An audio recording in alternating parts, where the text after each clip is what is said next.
नमस्कार। तो आज बात करते हैं प्राचीन भारत के एक बहुत ही महत्वपूर्ण ऋषि महर्षि वशिष्ठ की। हाँ बिल्कुल, सप्तऋषियों में से एक, जिनके जीवन और कामों पर आज हम थोड़ी गहराई से चर्चा करेंगे। हमारे पास जो स्रोत हैं महर्षि वशिष्ठ, जीवन और योगदान, उनके कुछ अंशों को देखेंगे।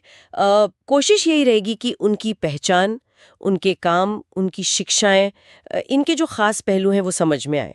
हाँ जी, महर्षि वशिष्ठ, मतलब सप्तऋषियों में उनका नाम आता है। ज्ञान और तप के प्रतीक माने जाते हैं वो। बिल्कुल। और उनकी कहानी सिर्फ आप कह रहे हैं पौराणिक नहीं है, इसमें दर्शन भी है। हाँ, गहरा दर्शन है। तो पहचान से ही शुरू करें। स्रोतों में जैसे जिक्र है कि वो ब्रह्मा जी के मानस पुत्र थे, मतलब मन से जन्मे हुए। हाँ, एक मान्यता तो ये है। हालांकि कुछ कथाएं उन्हें मित्रा वरुण का पुत्र भी कहती हैं। अच्छा, और अरुंधति जी के पति थे वो? हाँ, और उन्हीं से वशिष्ठ गोत्र चला है, एक पूरी वंश परंपरा। हम्म। और उनका आश्रम भी काफी प्रसिद्ध था। वशिष्ठ आश्रम, कहते हैं, हिमालय के पास था। ज्ञान और तप का केंद्र रहा होगा वो। बिल्कुल। और वशिष्ठ खुद सत्य, तपस्या और वेदों के गहरे ज्ञान के साक्षात प्रतीक माने जाते थे। अच्छा, और उनकी रचनाओं की बात करें तो स्रोतों में जिक्र है कि उन्होंने ऋग्वेद के कई सूक्त रचे। हाँ, ऋग्वेद का जो 7वां मंडल है, उसमें काफी सूक्त महर्षि वशिष्ठ के हैं। तो इनमें क्या होता था? मतलब सिर्फ देवताओं की स्तुति? स्तुति तो है ही, जैसे वरुण, इंद्र, अग्नि की, लेकिन उसके साथ साथ नैतिक मूल्यों पर, ब्रह्मांडीय व्यवस्था जिसे ऋत कहते हैं, उस पर भी काफी जोर है। उस समय की गहरी सोच दिखती है इसमें। बिल्कुल। और इसके अलावा एक और बहुत महत्वपूर्ण ग्रंथ है, योग वशिष्ठ। हाँ, योग वशिष्ठ, इसका नाम तो बहुत सुना है। ये है क्या असल में? ये एक बहुत ही गहरा दार्शनिक ग्रंथ है। इसमें मूलतः महर्षि वशिष्ठ और युवा राम के बीच संवाद है, एक लंबी बातचीत। अच्छा, राम को उपदेश दे रहे हैं? हाँ, आत्मज्ञान पर, मन की प्रकृति क्या है, ये दुनिया जो हमें दिखती है वो कितनी सच है, कितनी भ्रामक, और मोक्ष कैसे मिले। अद्वैत वेदांत का एक प्रमुख ग्रंथ माना जाता है इसे। और एक वशिष्ठ संहिता का भी जिक्र है। हाँ, उसका भी जिक्र आता है। वो ज्योतिष और धर्मशास्त्र से जुड़ा हुआ ग्रंथ है। अच्छा, और वो वशिष्ठ और विश्वामित्र वाला किस्सा तो शायद सबने सुना होगा, कामधेनु गाय वाला। हाँ, वो बहुत प्रसिद्ध है। जब विश्वामित्र, जो तब राजा थे, उन्होंने जबरदस्ती वो गाय छीननी चाहिए। तो वशिष्ठ जी ने क्या किया? उन्होंने कोई हथियार नहीं उठाया। अपने तपोबल से, मतलब तपस्या की शक्ति से, विश्वामित्र की पूरी सेना को हरा दिया। अच्छा, ये तो मतलब आंतरिक शक्ति की बात हुई। बिल्कुल। ये घटना यही दिखाती है कि बाहरी ताकत से ज्यादा बड़ी चीजें आपकी अंदरूनी शक्ति, आपका आत्मसंयम। और इसी घटना ने विश्वामित्र को प्रेरित किया। हाँ, कहते हैं इसी के बाद विश्वामित्र ने राजपाट छोड़ा और तपस्या करके ब्रह्मर्षि बनने का संकल्प लिया, बिल्कुल वशिष्ठ की तरह।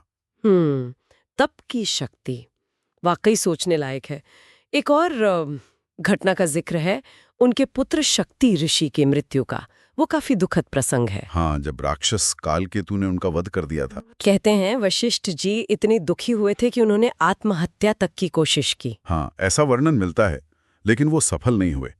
ये दिखाता है कि इतने बड़े ज्ञानी होकर भी मानवीय दुख तो उन्हें भी झेलना पड़ा। लेकिन फिर वो संभले भी। बिल्कुल। उनका वो दुख सहकर भी आखिर में खुद को संभाल लेना, उनका धैर्य, उनका आत्मसंयम दिखाता है। शायद यही कि दुख तो आता है जीवन में, पर उससे ऊपर उठना ही असल ज्ञान है। और अयोध्या में उनकी भूमिका, वो दशरथ के कुल गुरु थे ना? हाँ बिल्कुल, पूरे इक्ष्वाकु वंश के गुरु।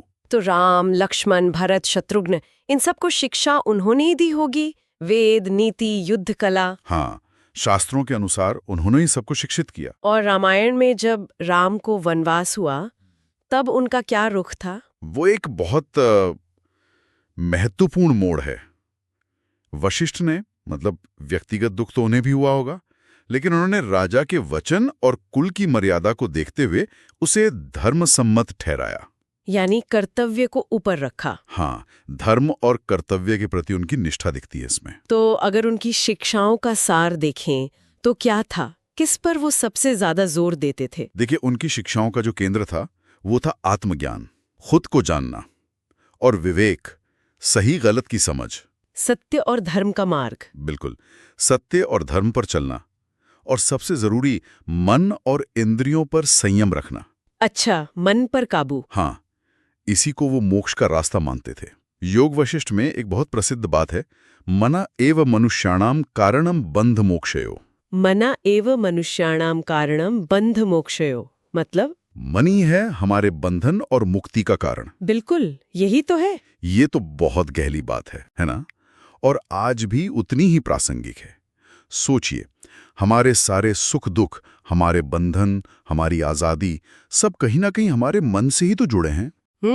मन अगर काबू में है, शांत है, तो हम एक तरह से मुक्त हैं, और अगर वो भटक रहा है, इच्छाओं में उलझा है, तो वही बंधन बन जाता है। तो संक्षेप में कहें तो महर्षि वशिष्ठ एक ऋषि, एक गुरु, एक दार्शनिक, वेदों के ज्ञाता, कई रूप थे उनके। हाँ, एक बहुआयामी व्यक्तित्व, और उनका प्रभाव बहुत गहरा और स्थायी रहा। उनकी विरासत आज भी है। बिल्कुल, जैसे वशिष्ठ गोत्र है, आज भी कितने ही परिवार इसे मानते हैं, और योग वशिष्ठ जैसा ग्रंथ, वो तो आज भी दुनिया भर में पढ़ा जाता है, समझा जाता है, आध्यात्मिक शांति के लिए। सही कहा, वाकई एक असाधारण जीवन था उनका। हाँ। और अंत में एक विचार छोड़ जाते हैं सोचने के लिए।